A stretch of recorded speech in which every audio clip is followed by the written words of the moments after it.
OG premier ticket అనేది ఏపీలో రూ. 1000, తెలంగాణలో 800 అమ్ముకునే విధంగా జీవో పాస్ చేయడం జరిగింది. కానీ బ్లాక్లో ఓజీ టికెట్ ప్రీమియర్ టికెట్ అనేది 3000 నుంచి స్టార్టింగ్ అవుతుందంట.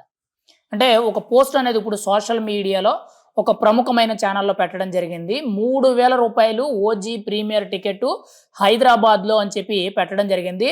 3000 కాదు, 4000, 5000, 6000 కూడా అమ్మే అవకాశాలు ఉన్నాయి. ఈవెన్ 10,000 కూడా అమ్మే అవకాశాలు ఉన్నాయి. బ్లాక్లో అంత డిమాండ్ ఉందని మనం అయితే చెప్పుకోవచ్చు.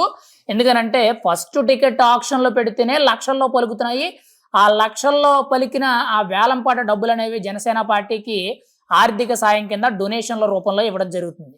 అంటే ఓజీకి ఎంత హైప్ ఉందనేది మనం అయితే అర్థం చేసుకోవాలి. ఏపీలో రూ. 1000, ఇక్కడ తెలంగాణలో అయితే 800, కానీ బ్లాక్లో అయితే 3000, 4000, 4500, 5000, 6000 కూడా అమ్ముతున్నారని మనం అయితే చెప్పుకోవచ్చు. ఏదేమైనా కానీ ప్రీమియర్ షోలకు మాత్రం విపరీతమైన క్రేజ్ ఉందని మనం అయితే చెప్పుకోవచ్చు. ఇప్పటి వరకు కూడా ఇండియన్ ఫిల్మ్ ఇండస్ట్రీలో ఇటువంటి సినిమాయే కానీ, ఇంత హైప్ ఉన్న సినిమా కానీ, ఇంత క్రేజ్ ఉన్న సినిమా కానీ, టికెట్ రేట్లు ఇంత దారుణంగా ఇంత భారీ బడ్జెట్లో అమ్మిన పరిస్థితులు అయితే వేరొక సినిమాకి లేదని మనం అయితే చాలా గట్టిగా చెప్పవచ్చు.